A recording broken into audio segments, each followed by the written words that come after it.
We know that the numbers are probably going to look difficult for quite a while, but we are starting to see at least a few positive signs. We just talked to the CEO of Wyndham Resorts, who said that at least for July and August, their bookings look pretty similar to last year. Now, obviously, we have to get through June, but what are you anticipating at this point? What do you see? What kind of recovery are we likely to have? Yeah, I think we're going to have two phases from here. One is a partial bounce back, which will be very rapid.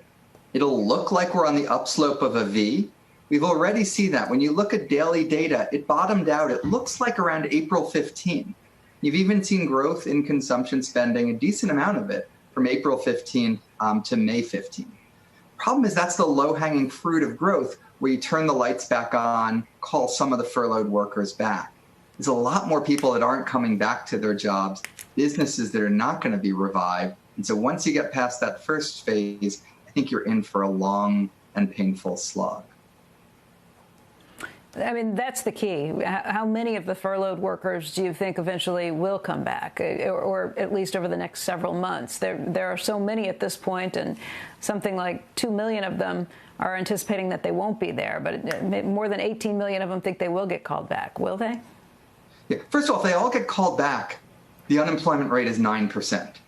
So you'd see this incredibly rapid decline in the unemployment rate if we invented a vaccine tomorrow, but we'd still be left with a really terrible economy.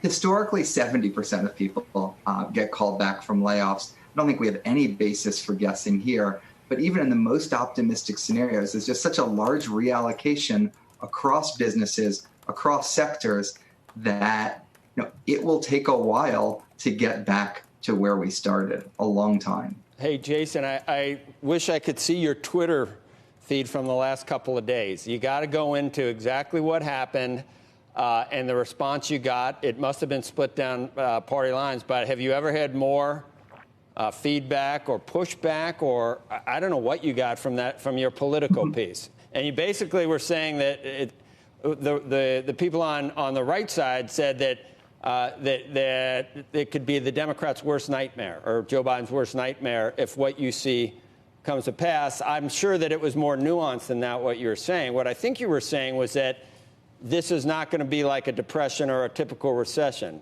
What your point was that it's going to be, like, in this political piece, was that it's going to be like a natural disaster, and there'd be a rapid snapback, which could put economic growth in the last quarter or even part of the third quarter, you could have a real spike up. Was that the basic premise? Yeah. And did people tell you to just come over to the dark side? What'd they tell you after writing it?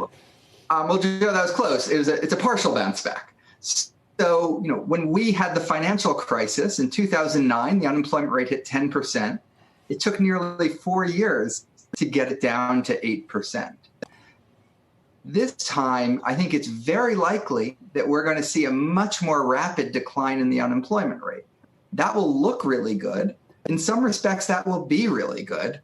But it also, if it creates a sense of complacency and we don't take the steps we need to for state and local governments, for the people who are going to be thrown off unemployment insurance as it expires, et cetera, we're going to then have a much longer painful period. So there's the low-hanging fruit, much faster growth than we've ever seen before, and then the much harder phase to come. And I just don't, want us to be confused when we see all of that great news. It will be great news, but it shouldn't make us complacent, shouldn't make us think the job is getting done.